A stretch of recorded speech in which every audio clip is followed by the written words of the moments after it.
The Buckeyes had a couple first-rounders this year, but they could have a ton of first-rounders next year. Oh, yeah. The first round of 2024 mocks are out. I picked 5 of these, and we're going to go through some of the Buckeyes who are projected first-rounders next year. Let's go through the McShays first, Steve. Todd has 6. Todd has 6, including, and this is a constant, Marvin Harrison, number 2, behind Caleb Williams at number 1. A constant, he had JTT at number 8, Jack Sawyer at 15, Michael Hall Jr. at 19, Emeka Egbuka at 21, and Denzel Burke at 25. Steve, go up. This is Warren Sharp's 2024 mock draft. Also, Marvin Harrison Jr. at number 2, JTT at 18, Michael Hall Jr. 22, Travion Henderson at 24, and Emeka Egbuka that's high for a running back. at 27. Keep going up, Steve. Here's PFF's.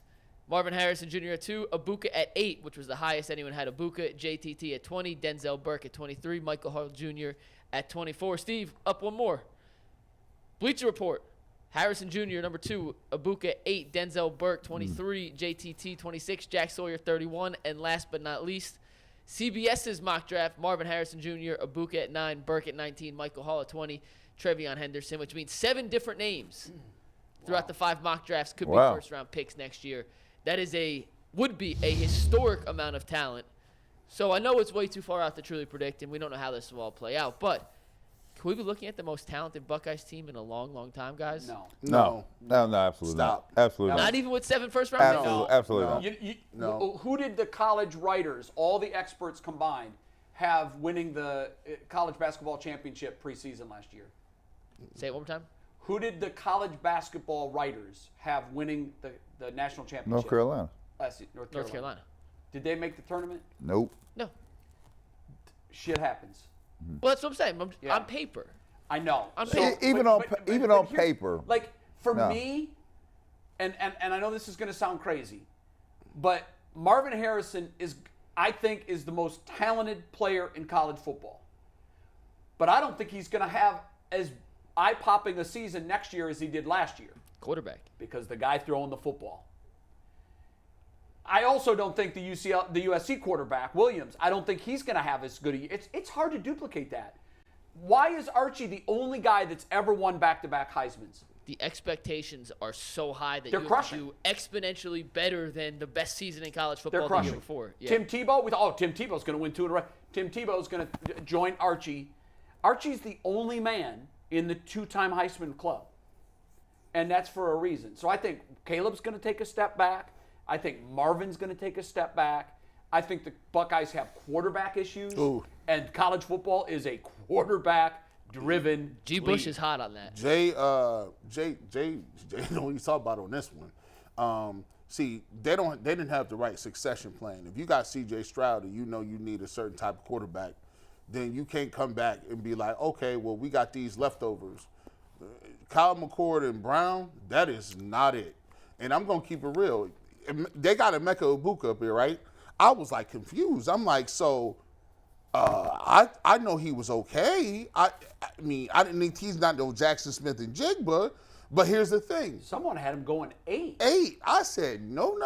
And Travion Henderson. I didn't know. So I'm gonna go to Mikey's thing, right? So I was just thinking about my days in Columbus, right? Here's the team, and Jay, you'll know this team. Keith Byers. Oh, yeah. Pepper Johnson. Chris Carter. Oh. Spielman on Tom the team. Zach. Spielman. Spielman was there. Who else was on this team that I'm thinking about? Not Sonny Gordon, but William White. I'm missing somebody on the defensive side. I mean, I think there was at least 10 guys that are NFL high-round players, I mean, that you knew by name on this team. Was Kuzno in that group? No, Kuzno was gone. Earlier. He was earlier. Yeah. But I'm just saying, that's just me just not even looking at the roster. Right. That's who was there. Just knowing you got Carter and Keith Byers in that right. that group. Pepper Johnson, they all right there. They've had some classes. The reason I say that is because you can look back. It wasn't necessarily a single class, but there was a time when they had Eddie George, Joey Galloway.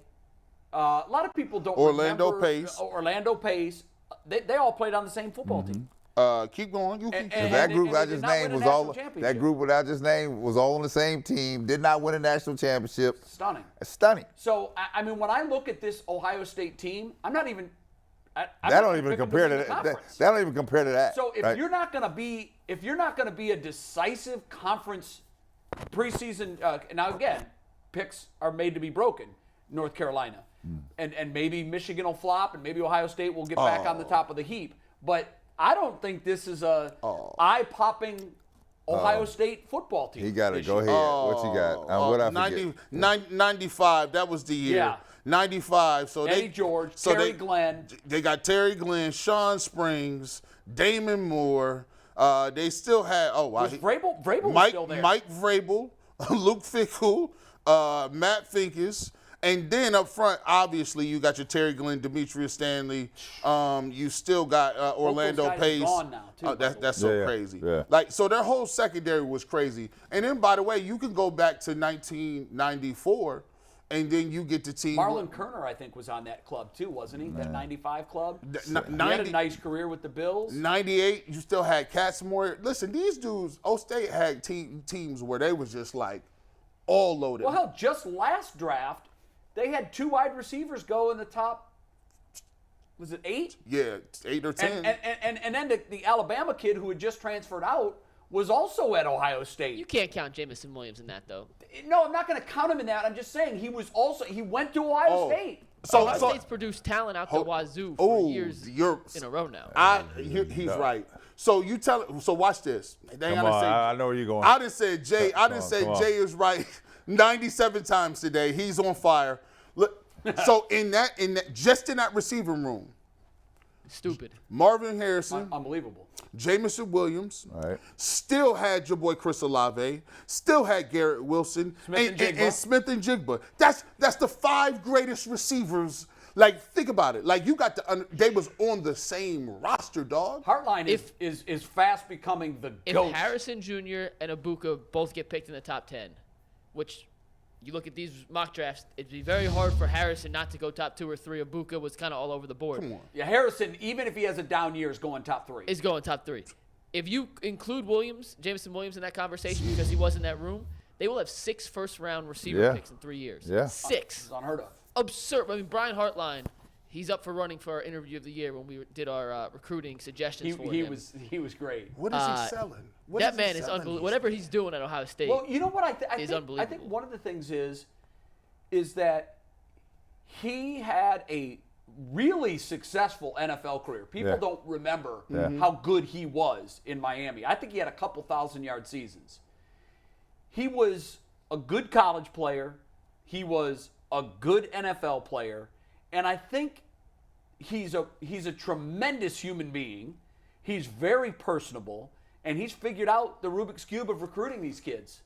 He's figured it out. So if you take a look at that talent, not only is he telling them, that's why I think it's such a grave error to not have the quarterback ready to go. Like, because if you go to Ohio State, you expect a certain level of play. It's next man up, and he's going to be a Heisman candidate. And he's going to be and you going to get the ball. He's going to get it out to you in time. Ain't going to be a bunch of gimmicks, none of that. We going to play this. This is pro style, ready to go. One thing that you never hear about Ohio State receivers is that what you hear about Tennessee receivers. They play in a gimmick offense where it's one side. You only line up over here. No. They're a pro set offense. They're pro set, motion, all of that. So they run the whole route tree, all of it. So when you're a receiver, that's the expectation level. I mean, they doing it at a level where I haven't seen. And after a while, your success feeds your future success. Guys that are top high school. Brian told me in a conversation last year, not on the show, but on a phone conversation, when I was asking him basically, how are you? What's going on? He goes, look, I'm to the point where I'm turning down people. I'm looking at kids that other coaches are dying to get into their program, and maybe they're a top 3 high school receiver, but I'm saying, you know what, he's not the right fit here. Right. Like so now I'm at the point where I'm just picking my cherries. I'm picking the cherries that I want. There are a couple schools that have that ability at certain positions. At certain positions. Like Ohio State with receivers. Yes. DBs at LSU. True. They get the top offensive lineman at Bama. LSU's got a wide receiver history too. Yeah. And Ohio State got DBs too. Yeah, I mean they both do. You know what? It's athletes. Yeah. Those are the 2 athletic. I think the most athletic positions in the kids sport. are always going to go where they think they're who's going to provide a route to the next level. Right. And because Hartline played at the next level, knows what it takes, and he's put so many kids into the next level. High school kids feel. Look at Marvin Harrison. Marvin Harrison, when his boy was being recruited. Yeah. Marvin Harrison was deeply involved in it, and this is a guy that also knows what it takes. Mm-hmm. I mean, So when Marvin Harrison trusts his kid, who everybody knew from jump was a prodigy, with Brian Hartline, that was a cosign from one of the GOATs. Saying, here's the deal. I'm sending my kid to this guy. So when there's a history here, it's like Cheyenne being in Maryland. Maryland has a history of putting women basketball players in the WNBA and the pros. Right. That's the place you want to go. That's why Cheyenne is at Maryland, right? Because no gimmicks, no tricks. They trust the process. Here it is. They've got a track-proven history of what it takes. Right. That's why you see gluttons going to the same places. They're like, this is the route. It's sometimes, man, it cuts the riffraff out. Like, there's a lot of coaches, like I always try to say, it's a lot of coaches that ain't really about winning like that. Like, when you go to them programs, and I be telling there's a difference, and you say, what's the difference between MAC schools and big-time schools? In big-time schools, it's understood when you step on campus, this is what we do. Right. We don't care about none of that. Yeah, you got to stay eligible, but at the end of the day, you came here because you want to go to the league. You didn't come here to go to the workforce. So we're going to give you the expectation level of how we're going to move. When you're dealing with other programs that may be a little notch under, your problem is sometimes they get wrapped up in the stuff that don't count. Like It's like Cardale Jones said. Yeah. I didn't come here to play school. and people looked at him like crazy. But you know what? All the kid did was tell the truth. True. Like you go to OU, yeah, you're going to go to the workforce. If you're in Miami of Ohio, Bowling Green, you better be really good, or you going to be looking at to get that internship. And at that level, then coaches can say, well, we can worry about sock height and whether or not you got the right gloves on. Or like, ain't nobody worry about that at LSU. Matter of fact, Nike comes in, Saban don't even know what the uniforms look like. He's just like, oh, well, whatever, wear it, but you better be in the right spot. He's got a point.